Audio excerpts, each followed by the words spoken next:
జూబ్లీహిల్స్ ఉప ఎన్నికల్లో ప్రజలు స్పష్టమైన తీర్పునిచ్చారని మంత్రి జూపల్లి కృష్ణారావు అన్నారు. ఈ ఫలితాలు బీఆర్ఎస్ పార్టీ నాయకులకు చెంపపెట్టులో ఉన్నాయని విమర్శించారు. ఇక ఎన్నికల పాలనకు కాంగ్రెస్ పార్టీ రిఫరెండం అని చెప్పిన కేటీఆర్ ఇప్పుడు తన ముఖాన్ని ఎక్కడ పెట్టుకుంటారంటూ ప్రశ్నించారు. ఇకనైనా అసత్య ఆరోపణలు మానుకోండి, తప్పుడు ఆరోపణలు మాని అభివృద్ధికి సహకరించండి బీఆర్ఎస్ పార్టీ నాయకులకు హితవు పలికారు.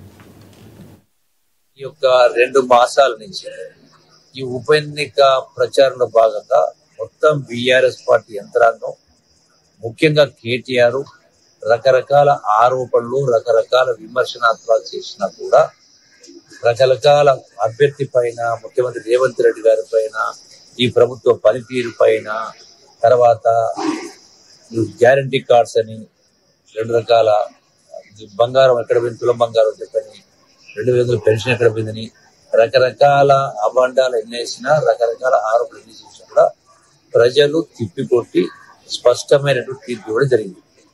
ఇంకో విషయం, కేటీఆర్ ఈ యొక్క ప్రచారంలో భాగంగా ఈ తీర్పు రెఫరెండం అనేది, అంటే ఈ ప్రభుత్వ పనితీరు పైన ప్రజలు తీర్పు చెప్పబోతా ఉన్నారని స్పష్టంగా కూడా చెప్పడం జరిగింది.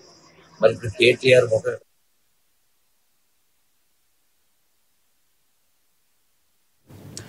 ఖమ్మం జిల్లా రఘునాథపాలెం మండలంలోని మంత్రి తుమ్మల నాగేశ్వరరావు పర్యటించారు.